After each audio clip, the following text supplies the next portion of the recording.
Hey fellow Oz fans, how are you? Welcome to my Wizard of Oz collection. For those of you who don't know me, my name is Walter Krueger, and I run a little group called Wizard of Oz Collectors United, found on Facebook groups. If you're not a member, please join us. It's fun, it's free, and we'd love to have you. But anyway, I was asked by Jane Albright and by the many wonderful people of the IWOC, the International Wizard of Oz Fan Club here, to be a part of this wonderful digital convention. And to celebrate the 35th anniversary of Return to Oz, the Disney film, which took L. Frank Baum's books Marvelous Land of Oz and Ozma Oz and married them together to bring us a brand new story about Dorothy's return. It's amazing, and it's one of my favorites, and I know many of you may like this story as well.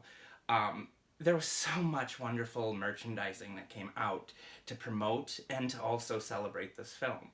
35 years, we've had many things such as artists and people who have contributed to the art and beauty of this film. Over the years, as you can see behind me here, I have a plethora that I have collected myself.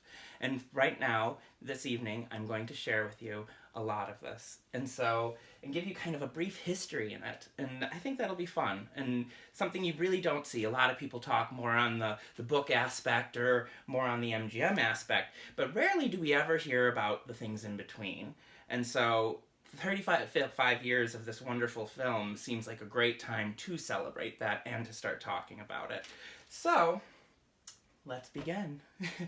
So one of the wonderful things that I love about Return to Oz collecting myself is all of the international pieces. A lot of these things were found in markets such as in the UK, Japan, and some even here in the US. Now, many of you have in your collections pieces, and many of you are joining us abroad, and hello and thank you. And I can show you some of the pieces that I've found, and I know there's many more out there to be found. Japan especially has a wonderful selection, including dolls by a company called Heart and Heart, and also they made figures. It's really cute, and they also did a music box, which I have behind me here, which we'll also get into later. But let's begin, and what's better to begin than at the beginning? So, one of the things that I like to start at is right here, with posters. This was a pre-release poster. That means before the movie came out, this poster was released. In 1985, when Disney was going on the venture of making this film, it released posters such as this and an alternative poster with Dorothy on it, which was played by Fairuza Balk. This one features the antagonist Mombi, with her OZ glowing and announcing that Return to Oz is coming from Walt Disney Pictures from the summer of 1985. So, this is actually a really fun piece to have in your collection. It's kind of hard to find, but for those of you who can find it, check on eBay, and also periodically you're on online websites and auctions that carry posters, and specifically are into posters. So, it's wonderful artwork. I love it. It features Jean Marsh, who played Mombi. Jean Marsh is a wonderful actress and very well known and beloved. So, I'm glad to have that in my collection. So, moving further along here, we have even more wonderful things. Posters that came to us from other countries, such as this one. This is Mundo Fantastico Oz, which features the Gump, another character in the film Return to Oz, that Dorothy has to build in order to escape Mombi's capture. It's a wonderful film. Like, you have to check it out. It's so much adventure. And it's very starkly different than its MGM counterpart. Disney had wanted it to be a direct sequel and ended up making it more or less a dark fantasy. So people were a little confused when they went and saw it, expecting a musical such as the Judy Garland fantasy that we had in 1939. But for many people who are Oz fans and are Oz enthusiasts, they really like how true to the books that film is. So if you haven't seen it, I do recommend it, even in other countries. So we have that. Again, like, these posters can be found on eBay auctions or at an Wizard of Oz, International Wizard of Oz fan club, which, if you're watching this, then you must be a member, or please join to be a member. They have yearly auctions, and cons and stuff like that that you can go to, these conventions, and they have their members auctions where you can go to and bid on these items. So keep an eye out. A lot of people are getting Return to Oz fever, which is great. So, but moving right along, we have another, after posters, we have a variety of things, including a soundtrack record. Now, a lot of things were available on LP and vinyl back then. This is one of them. And what we see, this is kind of considered a holy grail. It's kind of hard to find in the records if you're a record collector or a soundtrack collector. So the Return to Oz album is actually really, really hard to find, and it does run a pretty penny when you do find it. It's brought to you by the London Symphony Orchestra, and it's music by David Shear. And it's just wonderful music. Everybody knows this one. When you hear that music, it's instantly recognized from Return to Oz. So leading up to the release of this wonderful film, they also had released and made actual yellow bricks from the Yellow Brick Road that had featured a release date of when to pre-book for to show the film. And as we can see here, it says Return to Oz, pre-book date November 19th, 1985, and the street date was December 10th, 1985. This is something the Walt Disney Company would send out to places to kind of help them remember to book their date to show the film. And it's just a brick that's been painted yellow with the Return to Oz logo, and then on the top it says, Return to the land where the adventure began. And then on the bottom, the very famous quote, There's no place like home. This piece is actually quite rare. Not many do exist, and those who have them tend to hang on to them. It was just a very neat little thing, a way to celebrate the release of this film, and a fun little reminder for those who were in position to order the film for their theater. So it's a wonderful, wonderful little piece to have in your collection. Again, very rare, very hard to find. So as I mentioned earlier, Heart and Heart was a company that had made dolls and music boxes and figures. And I have some of those here with me today, including the Dorothy Music Box that featured Dorothy and her chicken Bellina. This is such a cute little piece to have in your collection. It's so hard to find, though. As I said earlier, it is from Japan, so that making it extremely hard to find for us here in America and all of us abroad who don't have access to Japanese market or Japanese aftermarket for collectibles. One thing that is kind of interesting, and a side note for people who collect international items, people in other countries never regarded antiques or collectibles as some of us here in America do. So usually when things get old or considered vintage, they get thrown out. It's considered customary to throw these things out, and to hang on to them is kind of absurd. And Japanese custom does observe that in many sense with toys and child things. Not art, as art does hang on in vases, the Ming Dynasty and all those things we hear about, and how expensive those things go on.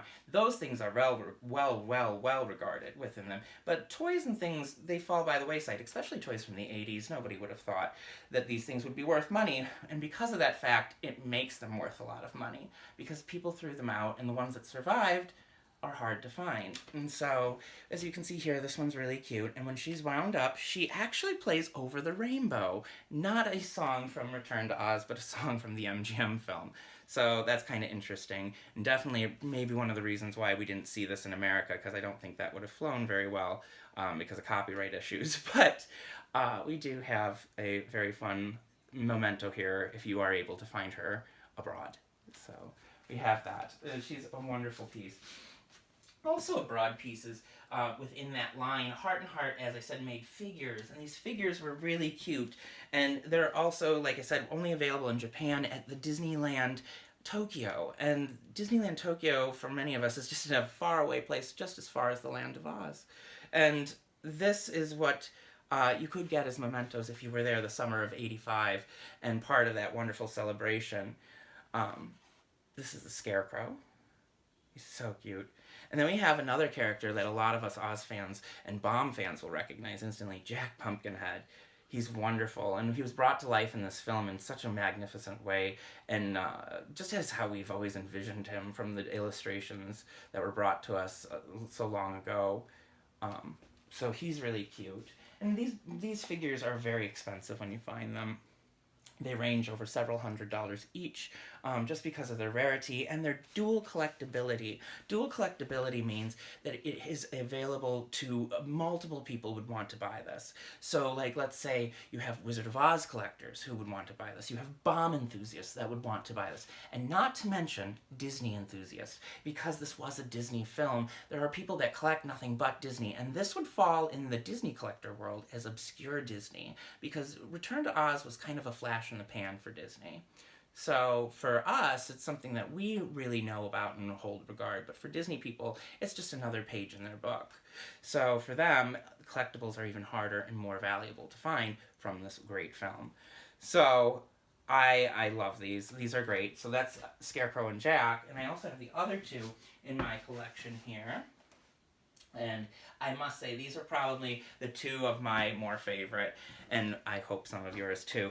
I absolutely love Tick-Tock, and Tick-Tock is just a memorable character that is from Ozma of Oz in the books, and then was brought to life in Return to Oz. Via, like, as I said earlier, they took Marvelous Land of Oz and Ozma Oz and put them together, and we're like, let's come up with a really fun story where Dorothy returns with both of these aspects included.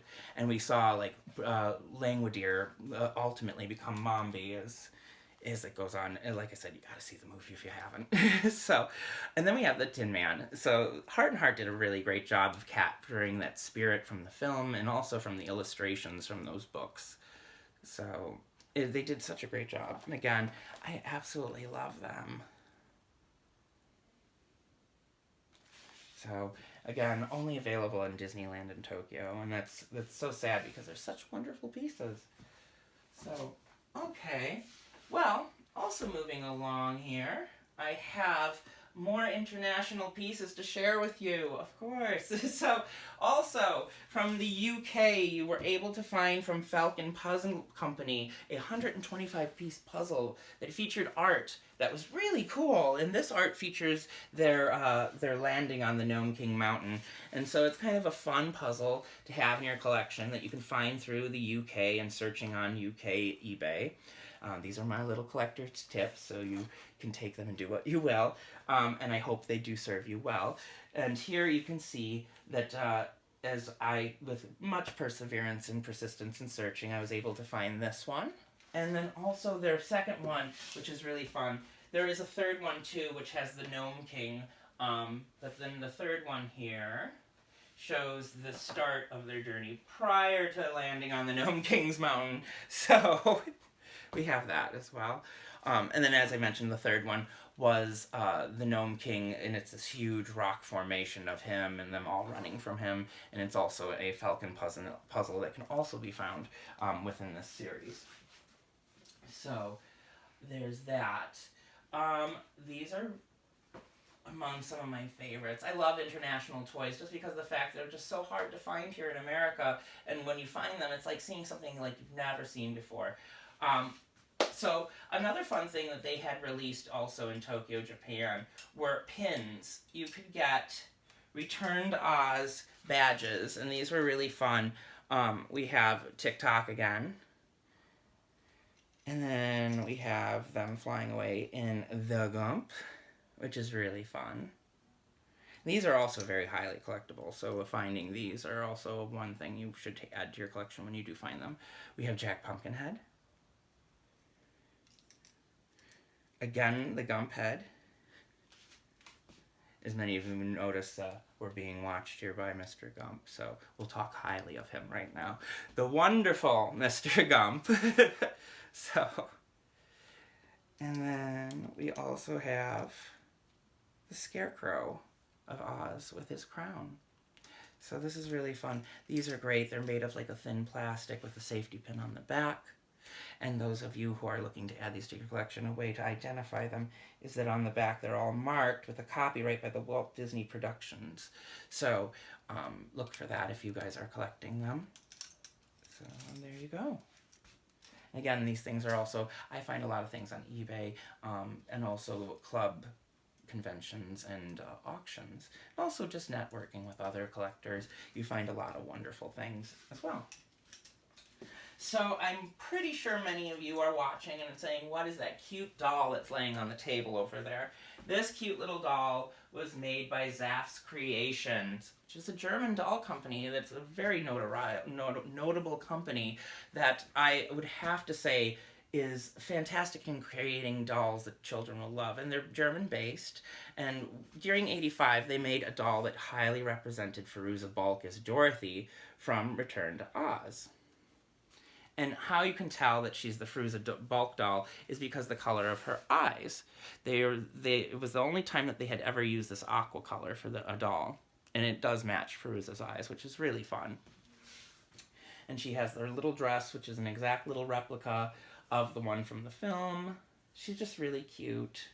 Really fun little thing. She's actually really hard to find. And she also came in a box that had, it was a white box that had Return to Oz art on it. And she's just really, really cute. And hard, like I said, she's hard to find. This one in particular, I don't want to be crude here, but I will show you. For all of you, those look away if you find this offensive. But on her butt, she is signed by our beloved Fairuza Balk, as you can see. So love, Fairuza, XOXO. So for those of us who have met her, she's a wonderful person and a wonderful actress, as I said earlier, and very well accomplished and just a delight to meet. And so I had the wonderful luxury of meeting her and speaking with her, and she saw all of my wonderful little Return to Oz items here, and she signed my Fairuza Balk doll on her butt. And so I just thought it was really cute and a wonderful thing to add to items. Because when you have things signed, that also adds value to them and also helps just kind of make them more special for you. So I really like that fact about my doll. So I will put her down over here. And we will continue on with this treasure trove of Return to Oz items. Also, on our international kick here, we have something that's kind of fun for our video game fans out there and our computer fans. Many of you may recognize the CBM64, which was like this game system available in the UK. I'm not very well knowledgeable about this, so I'm going to stumble through this. If any of you do know anything about this, please drop me a message and help me. I do know that there are multiple issues of this, and many of our Return to Oz fans and collectors who specify in Return to Oz know all about them. But this one is really fun. It's just a really cool little game. It's the Return to Oz game, and it features Jack Pumpkinhead and the Scarecrow and Tin Man Lion and Tick-Tock. And it's for, like I said, a video game system, which in some way worked like a cassette player. And there's just like general directions in here. And it's brought to you by the Walt Disney Company. So even back in '85 and '86, Disney had their hand in everything, including early forms of video games, or games, interactive games rather. Now, many of you may recognize the puppets here on this table. These were a mail-in rebate that you could get through Smucker's Jelly here in America. So they're kind of rare and hard to find because you had to send in the little the little mail-ins for them. And so they come up for sale every once in a while on eBay, but they are, again, very rare, and they do go for quite a bit, usually about $75 to $125 each. So we look at those and we find them if we don't have them in our collection. They're definitely something I would recommend, especially if you're a book and movie fan. So as I was speaking earlier about the autographed Dorothy butt, we also have another piece that's really fun. Another thing that's fun to collect are things and pieces that are actually from the film. This here, the top of this lunch pail, is actually used in the film, and I'll get it closer here to the camera so you guys can have a better look. What you can see here is that we have these leaves that were molded by the studio, by Estelle Studios or Stereo Studios in London, who had done all of the work and had made all of the props. And so what they had done here is they made these leaves for the lunch pail tree and included the branch that this would have hung from off the tree. And then from the bottom was a red bucket or lunch pail that would come out of the bottom so they looked like they grew naturally. And as you can see here, it is signed by our wonderful Emma Ridley, who is Ozma in the film. And it's also signed by the wonderful and unforgettable Fairuza Balk. So that's a wonderful piece, and it's autographed and film used. So these pieces are considered like the holy grail to collectors, and so I personally love those things in my collection. Those are the things that I usually tend to look for, and yeah, they're just really hard to find. Auctions. A lot of these are personal auctions through Profiles in History, or they're online that are just like this one particularly I believe came from the prop store in London had these, and were selling them at one time that they obtained through a contact that had worked on the film. So there's that. But again, just wonderful pieces from the film as well that you could add to your collection.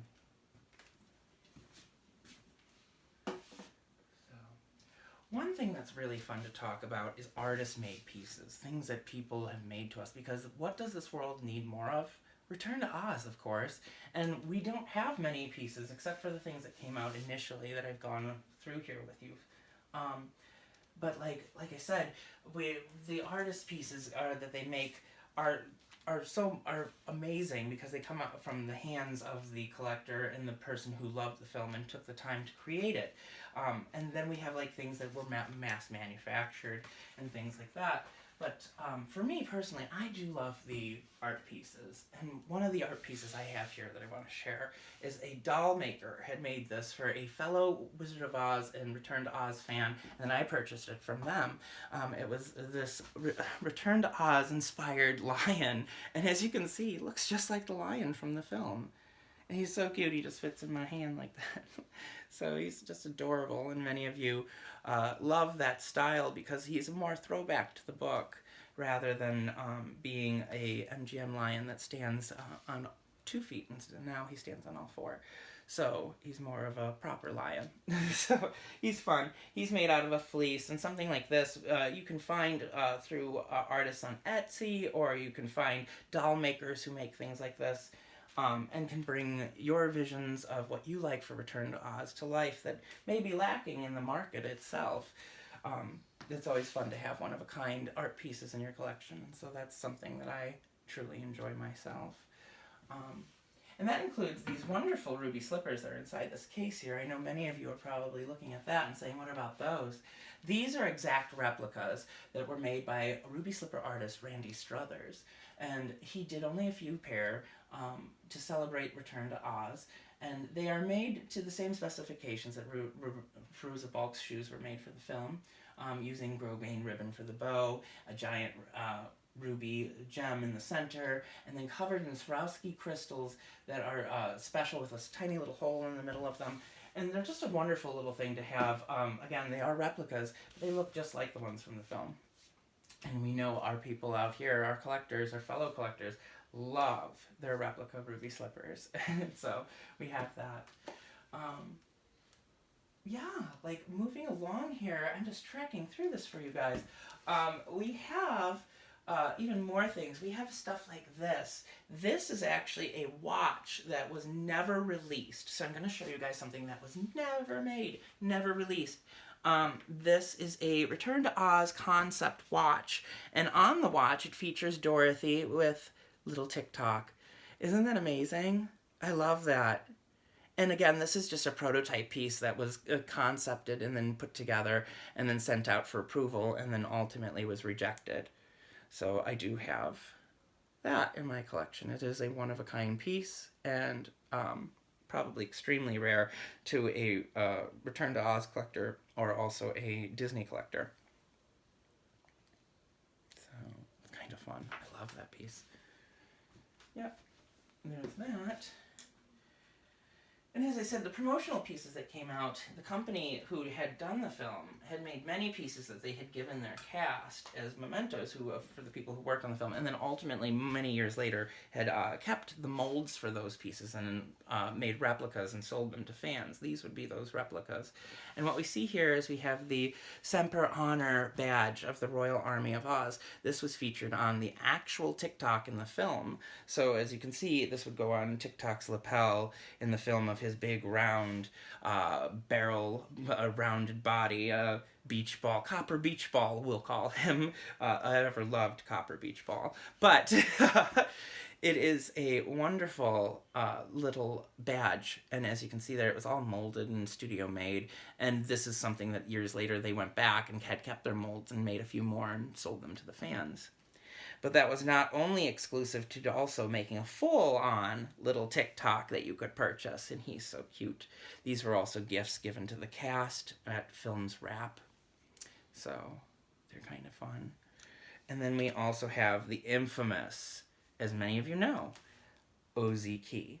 This is one of, taken from the mold from the film, of the one used in the film. The studio also made replicas of that and gave them out to cast and crew, and years later also made replicas to sell to fans. So they're just really special. It's a key from Oz, Dodo. So as many of you will recognize that piece. So, yeah. I love this film, and I can't go on and on about it enough. It is just, it's wonderful. And like I said, as sparse as the merchandising was, what they did make is wonderful.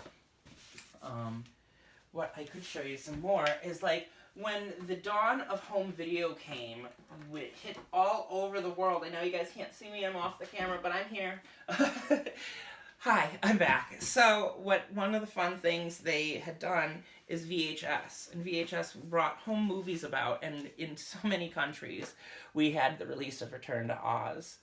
And here we have multiple different editions and releases of this film. The American release, as many of you can recognize and see, a UK release that we have here, and then we have a Japanese release on VHS.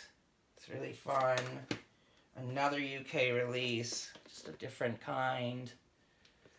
And, like, home video brought on that as a whole new aspect of collecting for people who had to have pretty much everything that's Oz, like myself, and I know many of you.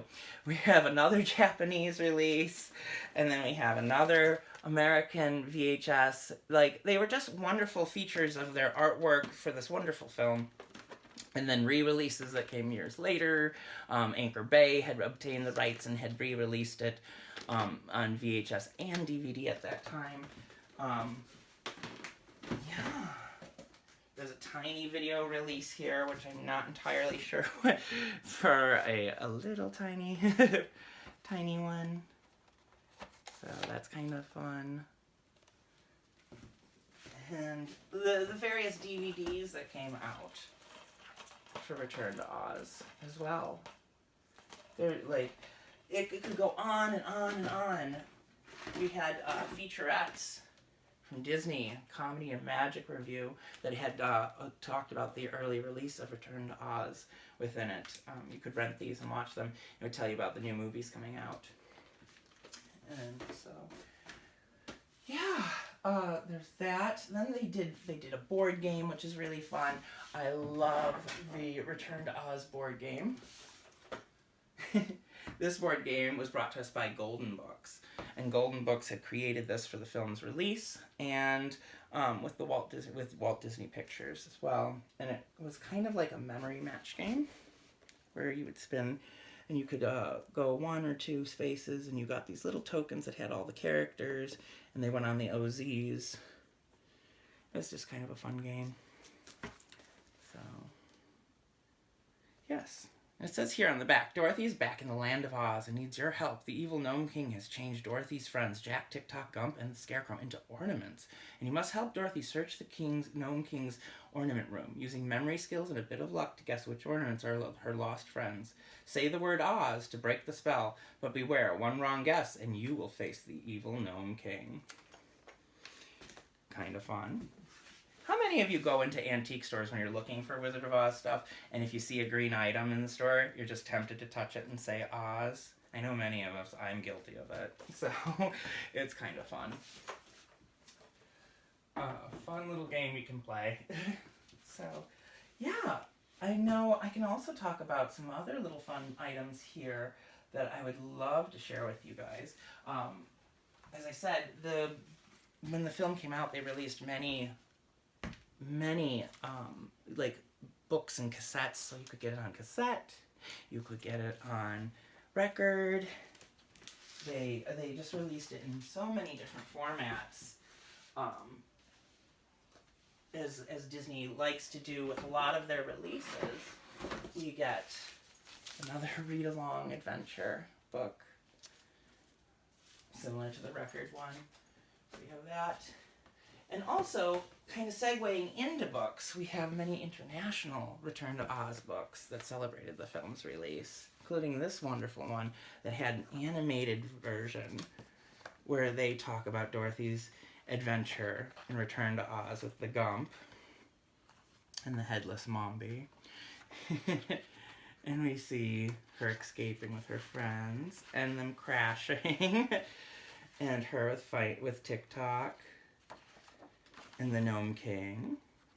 And it's just kind of a fun book that just kind of goes through the whole story of Dorothy finding her friends and returning Oz back to its normalcy. So, and ultimately meeting Ozma, which is kind of familiar because, look, it's Alice from Alice in Wonderland. They took liberties of using other Disney characters in this version. So kind of fun. This is a Spanish version, I believe. And it's a wonderful, wonderful find. Kind of hard to find, too.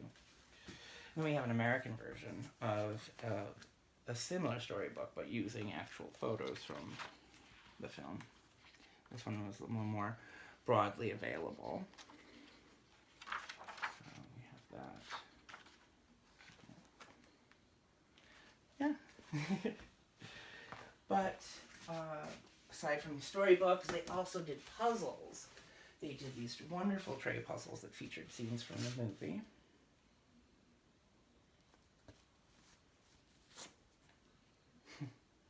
And these were available also by Golden, the maker of the game that I showed you earlier. They were 99 cents back in the day, in 1985. And if you were cool at doing puzzles and you were able to finish those, you want to take a crack at it more, you could buy the bigger versions of them. And they did these, Golden as well, made full box 200-piece puzzles in multiple different scenes. This one with Queen Ozma. And we have, more books. And let's see. More puzzles. Including one with Dorothy and Bellina. The Return to the Emerald City. Her on the Flying Gump. And her giving a crown to the Scarecrow. So, it's great. I love these. I love them very, very much. These are really fun to have in your collection. Puzzles are a fun thing to have. Just to celebrate this great film. Yeah. And as I said, okay, so many of you are probably wondering, tell me about that Gump back there. So, he kind of goes into the whole artist thing I was speaking about, such as the ruby slippers and the lion. He was made by an artist many years ago, and he's the only one that she ever made, and that's pretty much all I know about him. I purchased him from another collector, and he is now in my collection, and hopefully one day will become a full-on sofa with palm frond leaves and a broom tail, but for now he finds himself hanging in my den here in my home. So, we have him as well, and he's wonderfully done, and he's very big and very large. I would actually get him and bring him closer to the camera, but he is, here, you know what, maybe I will. Okay, oh, it's not so much heavy, just cumbersome. So, you can see, here's Mr. Gump. Piog.